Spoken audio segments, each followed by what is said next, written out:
लगातार केजरीवाल पर बड़ा हमला बीजेपी कर रही है, भ्रष्टाचार के मामलों को लेकर उजागर कर रही है, शीश महल को लेकर बड़े आरोप लगाए जा रहे हैं। दिल्ली में आपकी बात बीजेपी ने भी एक और पोस्टर जारी कर दिया। बीजेपी ने पोस्टर के लिए आप पर हमला बोला है।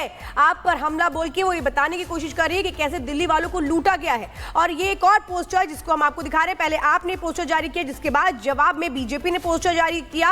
आपदा आएगी दोबारा, ये कहा जा रहा है। तो उसमें दिल्ली के जाट समाज को रिजर्वेशन नहीं मिलता। दिल्ली यूनिवर्सिटी के कॉलेज में जाते हैं तो दिल्ली के जाट समाज को रिजर्वेशन मिलता है। केंद्र सरकार के किसी भी कॉलेज में या यूनिवर्सिटी में जाते हैं या केंद्र सरकार की किसी भी संस्था जैसे दिल्ली पुलिस हो गई, डीडी हो गई, उसमें नौकरी लेने जाते हैं तो दिल्ली के जाट समाज को उसमें रिजर्वेशन नहीं मिलता।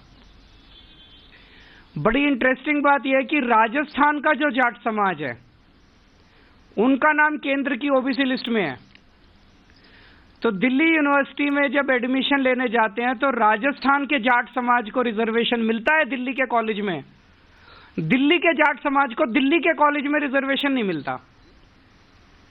ये तो हमारे पूरे दिल्ली के जाट समाज के भाइयों के साथ, बहनों के साथ बहुत बड़ा अन्याय है। और ये अन्याय ये जले पे नमक छिड़कने जैसा है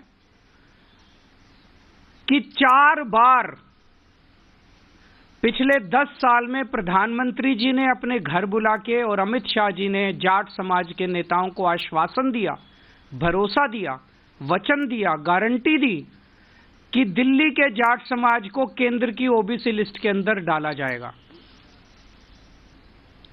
26 मार्च 2015 को प्रधानमंत्री मोदी जी ने दिल्ली जाट समाज के प्रतिनिधियों को अपने घर बुलाकर यह वादा किया कि उन्हें केंद्र की ओबीसी लिस्ट में दिल्ली के जाट समाज को शामिल किया जाएगा।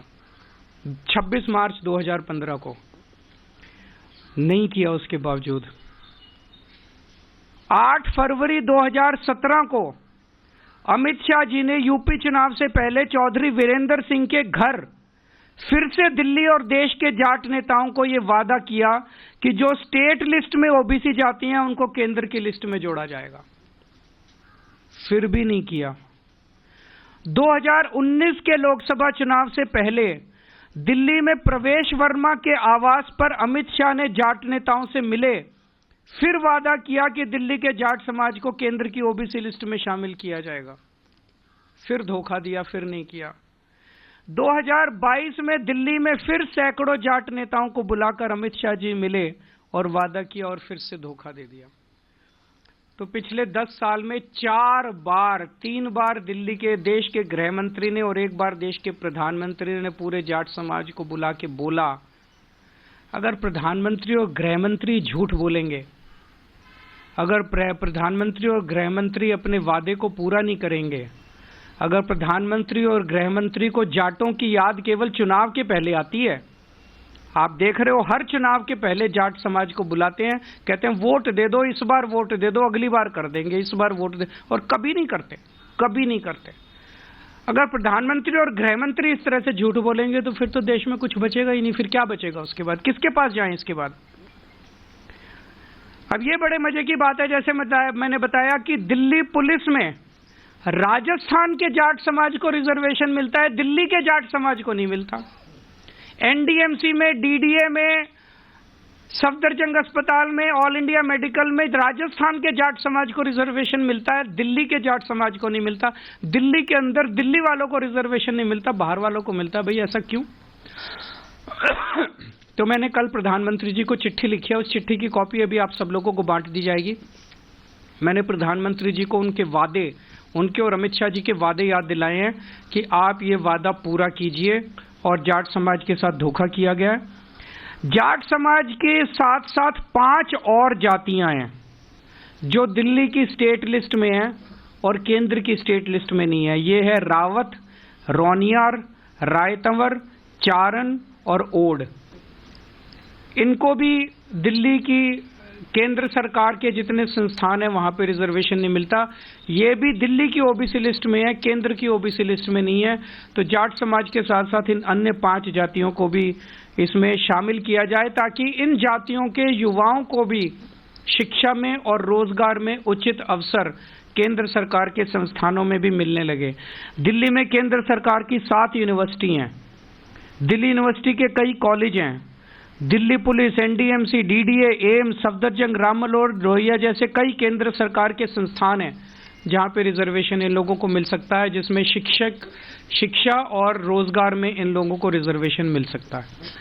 तो हमारा निवेदन है कि जो धोखा 10 साल से भारतीय जनता पार्टी दिल्ली के जाट समाज को देती आ रही है, वो धोखा देना बंद करें, अपने पुराने वादे पूरे करें, और अगर पूरे नहीं करेंगे तो आज केजरीवाल दिल्ली के पूरे जाट समाज को ये वादा कर रहा है कि मैं आपके लिए संघर्ष करूंगा और मैं केंद्र सरकार से करवा के लेके आऊंगा, चाहे मुझे इसके लिए जो मर्जी करना पड़े। अगर कोई प्रश्न है तो आप बताइए। दिल्ली का चुनाव आम आदमी पार्टी और बीजेपी के बीच में है, ये इंडिया गठबंधन का चुनाव नहीं है। जो भी हमें समर्थन मिल रहा है, मैं उन सभी पार्टियों का दिल से शुक्रिया अदा करता हूं। वो हमें समर्थन दे रहे हैं। ममता दीदी ने समर्थन दिया और अखिलेश जी ने समर्थन दिया। मैंने इसमें मीडिया में ही देखा है कि शायद ठाकरे जी की भी पार्टी शायद समर्थन दे रही है। मैं सब लोगों का शुक्रिया अदा करता हूं जो जो हमें आशीर्वाद दे रहे हैं, जो जो हमें समर्थन दे रहे हैं। कर लें, वो बस केस ही करने के लिए। वो बीजेपी उनको कहती है, वो तो बीजेपी का मोहरा है। बीजेपी कहती है चेस के अंदर 1 कदम चल तो वो 1 कदम चलता है, वो कहते हैं 2 कदम चल तो वो 2 कदम चलता है, वो कहते हैं राइट मुड़ जाओ तो वो राइट मुड़ जाता है, वो कहते हैं लेफ्ट मुड़ जाता है, वो कहते हैं केस करके आता वो केस करता है, वो कहते हैं इन आदमियों को खरीद ले तो वो आदमी हो तो वो तो। कांग्रेस पार्टी ने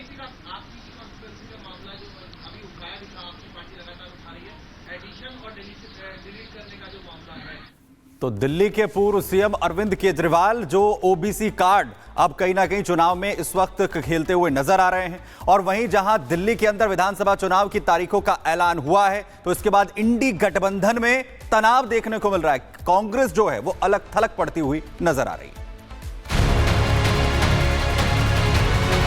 पहले से तय था इंडिया अलायंस जो है वो लोकसभा के लिए, इंडिया गठबंधन लोकसभा के लिए, और उसका कोई विधानसभा से लेना देना नहीं।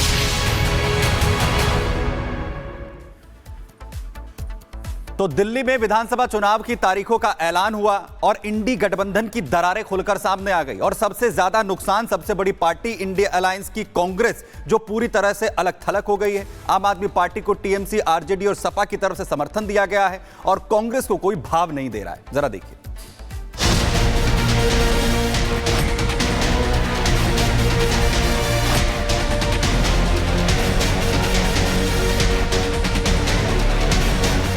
विधानसभा चुनाव की तारीख का ऐलान होते ही दिल्ली का सियासी पारा चढ़ चुका है, लेकिन दूसरी तरफ कांग्रेस के तेवर ढीले पड़ रहे हैं। दिल्ली विधानसभा चुनाव को लेकर केजरीवाल का सेल्फ कॉन्फिडेंस जहां 7वें आसमान पर है, तो वहीं कांग्रेस का आत्मविश्वास फीका पड़ता दिखाई देता है। 2024 लोकसभा चुनाव से पहले एक मंच पर साथ आए इंडी गठबंधन के दल अब दिल्ली चुनाव पर खंड खंड दिखाई देते हैं। दिल्ली में आम आदमी पार्टी केजरीवाल जी की ताकत सबसे ज्यादा है, और माहौल ये है कि दिल्ली में आम आदमी पार्टी चुनाव जीत रही है।